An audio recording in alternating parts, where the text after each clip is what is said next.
The Yoruba as an ethnic and cultural group is one of the most researched ethnic groups in the world. A Yoruba civilization with a set of ideas, values, practices, philosophical thought, beliefs, traditions, institutions, material goods, and technologies is well established and never in doubt. Concrete historical realities show that the Yoruba possess a rich civilization that is comparable to other civilizations of the world. The major aspects of this culture are expressed in visible attributes and sublime values. The material culture is exhibited in commerce, manufacturing technology, arts and crafts, and of course, a well in music and dance. Yoruba values are best seen in respect of elders and constitute authorities, honest integrity, diligence, and profound religious belief system. The Yoruba country lies roughly between latitudes 60 and 90 degrees north and longitudes 20 to 30 and 60 to 30 degrees east, with a total land area of about 181,000 square kilometers in what is now known as southwestern Nigeria. The Yoruba culture area is, however, not coterminous with this geographical delimitation as it spreads from the present Edo state in Nigeria over the whole southwest and across to republics of Benin and Togo of West African coast. Significant aspects of Yoruba culture are also found in such places as Sierra Leone, the Gambia, Brazil, Cuba, Trinidad, Puerto Rico, and the United States of America. Worldwide, it is estimated that they have a population of over 20 million. The major sub-ethnic groups include the Oyo, Ibarapa, Ife, Ijesa, Igbamina, Egba, Igbado, Ewawi, Igun, Ijibu, Iketu, Ilaje, Ikale, Owo, Akoko, Ando, Yakba, Owi, Bonu, Idasa, Ejasi, Kitu, and Sebi. The Yoruba speak a standard language that is mutually intelligible to all in spite of the dialectical variations noticeable among the subgroups. The historical consciousness of the Yoruba started at Ile-Ife, the cradle of Yoruba race and civilization. The Yoruba claim descent from Oduduwa, who according to traditions is the eponymous father and culture hero of all of Yoruba. Geographically, the Yoruba country rises gradually from the low-lying swampy regions with thick undergrowth for the forest belt and finally semi or derived savanna. A large part of the Yoruba homeland consists of low flat plateau with only a range of hills running from east to west. Annual rainfall ranges from 254 centimeters to 100 centimeters. Consequently, the climate, rainfall pattern, and soil fertility make the environment conducive to human settlement and development. Two major factors are important in the crystallization of the salient aspects of Yoruba civilization. The first is the fact that virtually all the indigenous inhabitants of Yoruba land belong to the same linguistic stock. In fact, it is generally agreed that the language is the first basic element of Yoruba civilization. The second factor is the environment, which to a large extent influenced the historical development of Yoruba people. The geographical features of the Yoruba country made it well suited for agriculture, metal technology, industry, and commerce. Each of these factors is essential for urbanization, and arising from this, the Yoruba developed an urban culture, being one of the most urbanized ethnic groups in Sahara Africa. Going by substantial linguistic evidence based in part on the works of J. H. Greenberg, R. G. Armstrong, and S. Collet, it is convenient to conclude that the Yoruba emerged as a distinct language group from the Kwa group between about 2000 BC and 1000 BC. Ile-Ife was the first Yoruba settlement to become prominent soon after people acquired distinctiveness and self-awareness as a separate language group. Oral traditions point to Ile-Ife as the spiritual and ancestral home of Yoruba. From Ile-Ife, they disperse into different groups and directions, led by the children of Oduduwa to found new kingdoms, which more or less constitute the present Yoruba subgroups. The process of state formation in Yoruba started at Ile-Ife, where Oduduwa instituted a centralized system of civilization administration centered on the monarch of Oba. The structures of the government were put in place, and according to Adidaran, the Oduduwa political ingenuity became the archetype for all Yoruba kingdoms that derived from Ile-Ife.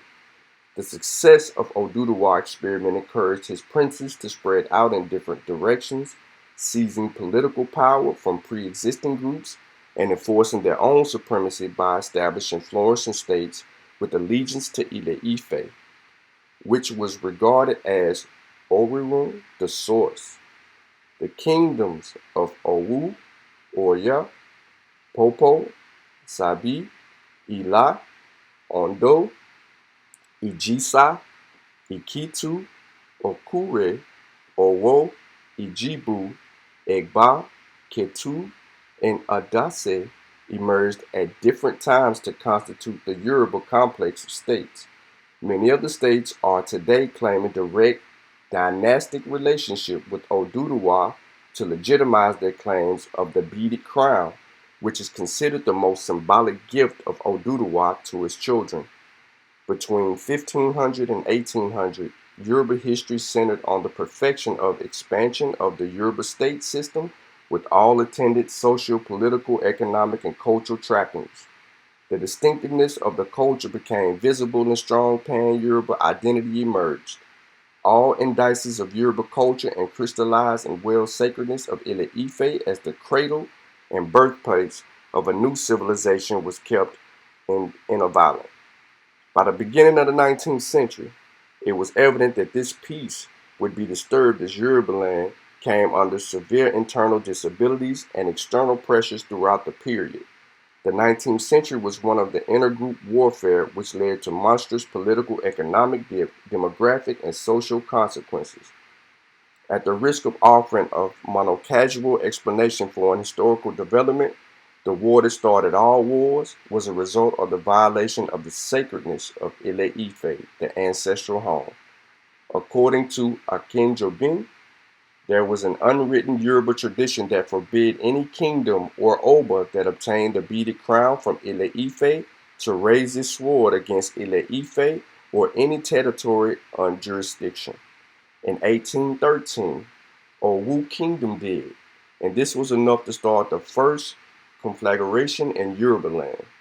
Owu faced a coalition of Ife, Ijibu, and Oyo armies, and within a period of 5 years, Owu, an erstwhile flourishing kingdom, had been completely destroyed, and interdicted was placed in all its rebuilding. It became a curse for anybody in Yoruba land to rebuild Owu.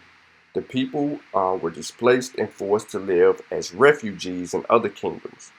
The destruction of Owu and the sack of Oyo by the Fulani jihadists from northern Nigeria radically transformed the political character of Yoruba land. Oyo had the best form of government, with an elaborate mechanism of checks and balances. It was the destruction of its edifice that led to the rise of the Ibadan in 1829 as the first military state in Yoruba land. Ibadan later played a very important role, in Yoruba land, fighting many wars and starting a new political experiment. The new military class in Ibadan considered the monarchical system as unprogressive and rather anachronistic in view of changing realities of the 19th century. Bosharun Oloyole was suspicious and in fact opposed to the demands of exertions of hereditary royalty. He consistently warned against recourse to traditional institutions, which were capable of destroying self-expression, self-actualization, and personal sense of success. Oloyole believed that leadership should be a function of what the individual possessed as an advantage over those who could favorably compete with him, and that leadership should be earned and not ascribed. By the time Oloye died in 1847, the Ibadan hold on Yoruba land was virtually total. The republican institution and practices had already been put in place, and militarism successfully established as a career. the military chiefs, and their ever restless war boys who stood and benefited from Oyo experiences resolutely defended the system. The advantages of the new system were very obvious, and within a short time, Ibadan became haven to many progressive elements all over Yoruba land who had become delusioned of the hereditary monarchy. A system that was based on birthright was unimpressively to a new class of leaders who become lords as a result of personal accomplishment. Ibadan wars were fought with the view to establish the new order that would acknowledge and reward personal valor, industry, and ability to stand and be counted when the tough gets going. In spite of the wars and the efforts of reconfiguring Yoruba political system, the essential of the culture remained. In fact, the Ibadan was committed to the defense of the Yoruba land more than any other state. Fulani ambition for complete Islamization of Yoruba land was frustrated by the Ibadan at the Battle of Osogbo in 1844.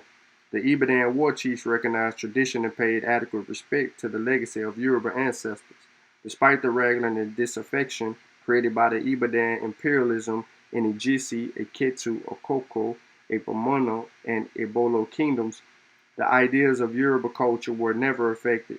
The instability of the 19th century mixed the population and created new centers of political power and influence.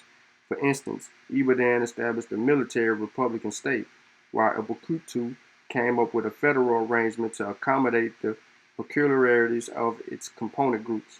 Oyo relapsed to the background, and for all practical purposes, Ile Ife became more or less a religious sanctuary for all Yoruba.